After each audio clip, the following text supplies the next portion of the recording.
ilmaha waxaynu barraa markaa xaajadiisa inuu guto waynu ku tireen garaynaa waxaynu ku tireen garaynaa cunnada hooyadu waxa fiican markuu yidhaahdaba naaska lama siiyo naasku waa inuu waqti yeeshaa markuu yaryay maalan aad u yaryay waxaa laga yaabaa saacad labadii saacadoodba mar in naaska la oojiyo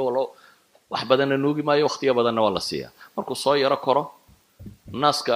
caanihiisu way isla beddelayaan ilaahay baa ugu talagalay wax laaliya waxaad daasad siisaan waa poison ma jirto daasad dhakhtareed oo ilma la siiyaa all of them waa poison hadda idin melihi waa wax lagu meel waa sun carruurta la siinayo laakiin shirikaadka waaweyn ee dhaqaale waxay leeyihiin rag u fudaydiya waxa kan maaha war mustafa sheegayo khubaradooda caynkaa leh wax uga fiican naaska hooye ma jiro ilmeed ilaahay naaskaasi uu siiyey ilmaha da'du joogo wuxuu u baahan yahay ilaahay ka soo daaya maalinta lagu bilaabayo waxaynu dhahnaa waa dambarku waa maxay waa chemical loogu talagalay meelaan weligeed cunna marin buu marayaa inuu hagaajiyo safeeyo marka hore naasku waa biyo ilaahay baa ugu talagalay ilaa iyo marka dambe laga gurinayana waa caano adag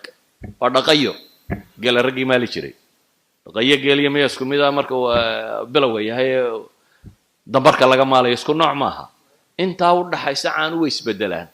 mar kasta chemicalada nooc baa ku badan vitaminada nooc baa ku badan proteiniska jaad baa ku badan ku xidhan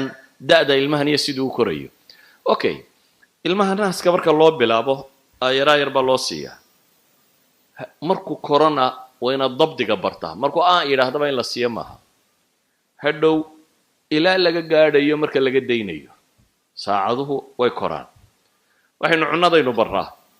soomaalidu inta badan mooyi ma cunnaday laxajeclo ka qabaano ayuu daadinin iyo waxaasaa laga yaabaa gaalada maaragteen kursi yar inta lagu xidhxidho ayaa midaan waxbaba cuni karayn loo dhiibaa beleed yar iyo malqacad loo dhiibaa markaasuu halka ku daade halka waxay rabaan inay hore u train gareeyaan dabeetna traininkaa markuu ka baxo waxaa laga yaabaa 2 jir maalintuu gaadho ama 3 jir maalintuu gaadho cunnadiisa isagaa cuna innagana 4 jir islaani afka kaga guraysaa baad arkaysaa ama 5 jir soo fadhiso hooya halkan waa si qaldan ilmuhu intuu yaryaynu u train garaynaynaa inuu barto al-i'timaad cala nafs qofku inuu isagu isku filan karaad rabtaa inaad barto